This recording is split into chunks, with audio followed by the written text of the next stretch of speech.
Assalamualaikum warahmatullahi wabarakatuh. Perkenalkan, nama saya Helena Putri.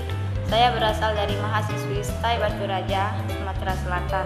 Prodi saya yaitu Prodi Ekonomi Syariah dan NIM saya yaitu 2260206017.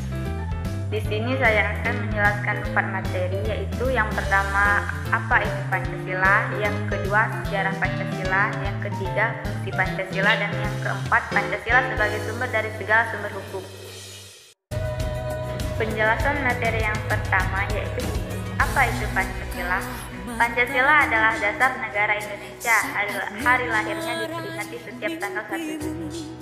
Pancasila berasal dari bahasa Sanskerta yang terdiri dari 2 kata, yaitu panca artinya 5 dan sila artinya dasar, asas atau prinsip. Jadi, Pancasila berarti 5 dasar atau 5 asas atau 5 prinsip. Kelima dasar asas prinsip tersebut telah menjadi rumusan dan pedoman kehidupan berbangsa dan bernegara bagi seluruh rakyat Indonesia. Pancasila dijadikan sebagai dasar negara Indonesia berdasarkan pernyataan dalam pembukaan Undang-Undang Dasar 1945 alinea keempat bahwa negara Republik Indonesia yang berkedaulatan rakyat dengan berdasarkan kepada ketuhanan yang Maha Esa, kemanusiaan yang adil dan beradab, persatuan Indonesia, kerakyatan yang dipimpin oleh hikmat kebijaksanaan dalam permusyawaratan nasional. Pembahasan materi yang kedua yaitu sejarah Pancasila. Pancasila pertama kali diusulkan pada tahun 1945 dalam sidang BPUPKI.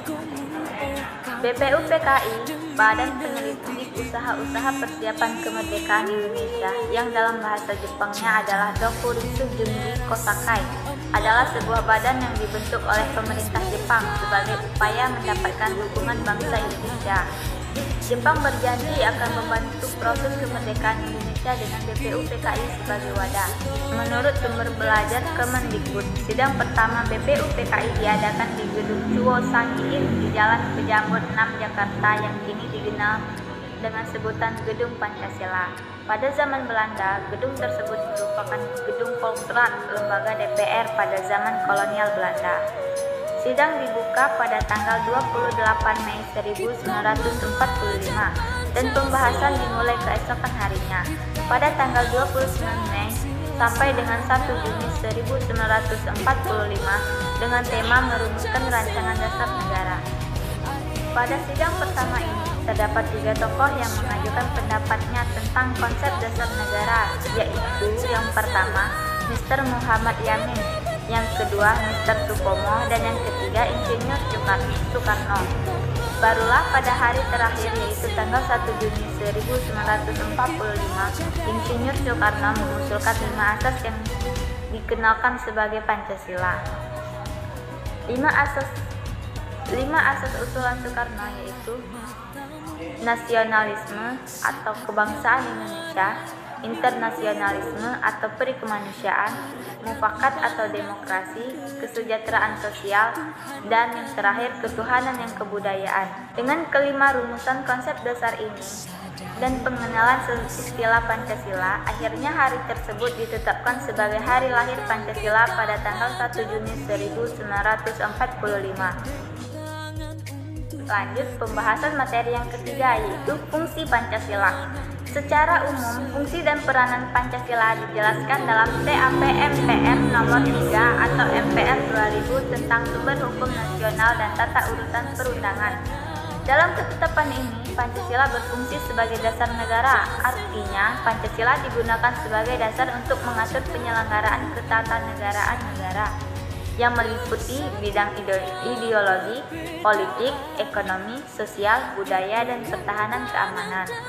Sementara menurut buku Guru Pendidikan Pancasila dan Kewarganegaraan kelas 7 oleh Kemendikbud, fungsi dan peranan Pancasila ada 7, yaitu yang pertama, Pancasila sebagai jiwa bangsa Indonesia, yang kedua, Pancasila sebagai kepribadian bangsa Indonesia, yang ketiga, Pancasila sebagai sumber dari segala sumber hukum, yang keempat, Pancasila sebagai perjanjian luhur, yang kelima, Pancasila sebagai cita-cita dan tujuan bangsa Indonesia, yang keenam, Pancasila sebagai satu-satunya asas dalam kehidupan berbangsa dan bernegara, dan yang terakhir, Pancasila sebagai moral pembangunan.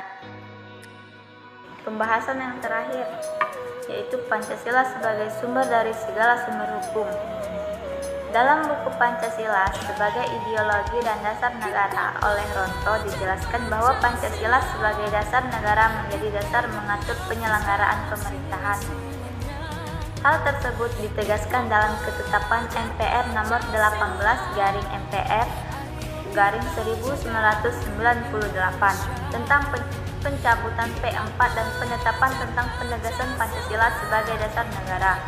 Pada ketetapan ini dinyatakan bahwa Pancasila sebagaimana dimaksud dalam pembukaan Undang-Undang Dasar 1945 adalah dasar negara dari Negara Kesatuan Republik Indonesia yang harus dilaksanakan secara konsekuen dan konsisten. Adapun sumber hukum material, Pancasila sebagai sumber hukum material ditentukan oleh muatan atau bobot materi yang terkandung dalam Pancasila. Setidaknya terdapat 3 kualitas materi Pancasila, yaitu yang pertama, muatan Pancasila merupakan muatan filosofis bangsa Indonesia. Yang kedua, muatan Pancasila sebagai identitas hukum nasional. Yang ketiga, Pancasila tidak menentukan perintah, larangan, dan sanksi, melainkan hanya menentukan asas-asas fundamental bagi pembentukan hukum metajuris. Sekian pemaparan tentang materi-materi apa itu Pancasila, sejarah Pancasila, fungsi Pancasila, dan Pancasila sebagai sumber dari segala sumber hukum. Mohon maaf bila banyak kekurangan, saya akhiri. Wassalamualaikum warahmatullahi wabarakatuh.